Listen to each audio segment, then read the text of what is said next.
はいどうも、皆さんこんにちは。今回は推古天皇と厩戸王子についてお話ししていきます。推古天皇は日本史上初の女性天皇ですね。厩戸王子、つまり聖徳太子が摂政をしたということで、推古天皇を知っている人も多いと思います。今回はそんな推古天皇と厩戸王子についてお話ししていきます。推古天皇は美達天皇の皇后でした。これ以前にも最高の支配者となった女性として、卑弥呼や神宮皇后などが歴史に名を残していますが、女性の天皇はこの推古天皇が初めてでした。そんな推古天皇ですが、当時有力だった豪族、蘇我氏と物部氏の勢力争いに巻き込まれていきました。勢力争いに勝利したのは蘇我氏。蘇我馬子は崇春天皇を擁立して政治の実権を握っていきます。しかし馬子は後に崇春天皇も暗殺。こうして推古天皇が即位することとなります。しかし今までずっと男性の天皇だったのに、なぜ女性の天皇が生まれることとなったのでしょうか。崇春天皇の死後、次の天皇候補として名前が挙がってきたのは、忍坂の彦人の大江の王子、厩戸の王子、武田の王子の3名だと考えられます。この3名の中での最有力候補は忍坂の彦人の大江の王子ですが、病弱だったこともあり、崇春天皇が崩御した頃に死んでしまっています。そうなると、その弟の武田の王子か、陽明天皇の息子である厩戸の王子の2択となります。しかし、この2択がなかなか決まりません。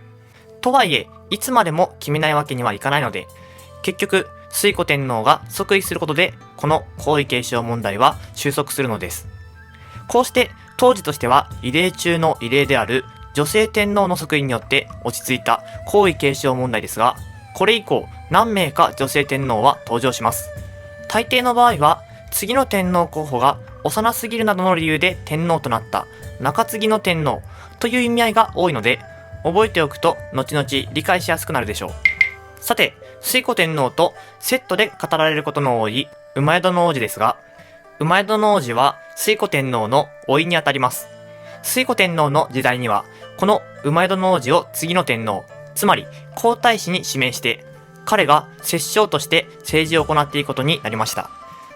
厩戸王子の父は陽明天皇で北志姫系、母は穴穂部の橋人の姫巫女でお姉の君系です。そういった視点で見ると、北志姫系とお姉の君系の双方が納得するような人物として、厩戸王子の名前が挙げられたのかもしれません。しかし、推古天皇の補佐をしたのは、摂政である厩戸王子だけではありません。大臣である蘇我馬子です。この二人は同じ天皇の補佐とはいえ、立場が結構違います。厩戸王子は皇太子、つまり皇族の代表として政治に関わっていたことに対して、蘇我馬子は大臣、つまり豪族の代表として政治に関わっていました。豪族側の本音としては、天皇はお飾りにして我々豪族たちで政治を行いたいというものだったでしょうし、皇族側の本音としては勢力を強めている豪族から権力を回復していきたいというものだったでしょう。こうなると厩戸王子と馬子が権力争いをしそうに見えますが、案外そんなことはなかったようです。厩戸王子は馬子と協調して政治を行っていくことで権力争いを回避して徐々に権力の回復をしていったと言われています。そんな厩戸王子が行った政策として有名なのが簡位12回と17条の憲法です。簡位12回というのは優秀な人材を抜擢するための制度です。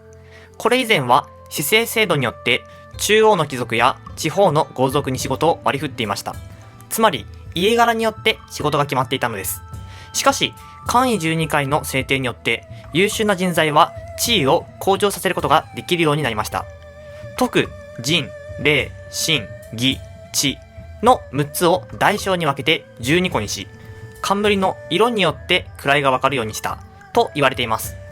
冠は士族全体に与えられたのに対して、官位は個人に与えられたのです。こうして個人を評価していくようになったと言われていますが、実際のところは士族の勢力と官位もリンクしているような節があり、人材登用が一気に進んだというわけでもなかったようです。また、天皇や蘇我馬子は官位を持っておらず、このような人物は官位をもらう側の人間ではなく、官位を与える側の人間だったという点も面白い点です。17条の憲法というのは、憲法とついているものの、現代の感覚でいうところの役人の心得に近いです。和をもって尊しとなし、逆うることなきを旨とせよという条文で始まることが有名ですね。話し合いで物事を決めなさいという意味です。他には仏教を信仰しなさいとか、天皇の言うことを聞きなさいとか、そういったことが書かれています。さて次は海の外に目を向けていきましょう。当時この周辺で最も大きな勢力を持っていたのは隋です。推古天皇の時代に外せないのは遣隋使についてでしょう。遣隋使というのはその字からわかるように隋に使わせた使者のことです。そうなると疑問に思うことは、なぜ隋に使者を使わせる必要があったのかということだと思います。その理由に関してはいろいろな解釈があるのですが、僕が知っている範囲では文化を取り入れようとした、天皇の権威を高めようとした、朝鮮半島の経営を有利に進めようとしたという考え方があります。まず文化を取り入れようとしたという考え方ですが、先ほどもお話しした通り、隋といえば当時の東アジアで最も大きな勢力を築き上げていた国でした。もちろん文化的にも発展していましたので、最先端の技術などを学ぶためには隋に使者を使わすことが重要だったのです。次に天皇の権威を高めようとしたという考え方ですが、当時の日本にはたくさんの豪族がいました。そんなたくさんの豪族の中で大和政権は政治を行っていく必要がありました。そうなると天皇の権威を高めることで豪族を従わせようと考えたはずです。しかし私は偉いんだぞと主張するだけでは周囲の賛同は得られません。偉いならば偉いなりの根拠が必要になります。ここで目をつけたのが東アジアで最も権威のある隋でした。隋に国王だと認めてもらうことによって国際的な根拠を獲得しようとしたのです。最後に朝鮮半島の経営を有利に進めようとしたという考え方ですが、この頃の大和政権は三馬の復興を目指して朝鮮半島に軍を送ったり、百済や高句麗に協力要請をしたりしていました。このような朝鮮半島の問題を解決するための交渉において、有利な立場で話を進めるためには隋によって権威を保障してもらうということが重要な要素となっていたのです。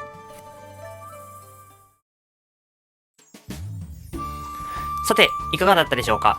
豪族代表の蘇我馬子と皇族代表の厩戸王子が推古天皇の政治を支えていたことが分かったかと思います。今回お話しした簡位12回と17条の憲法は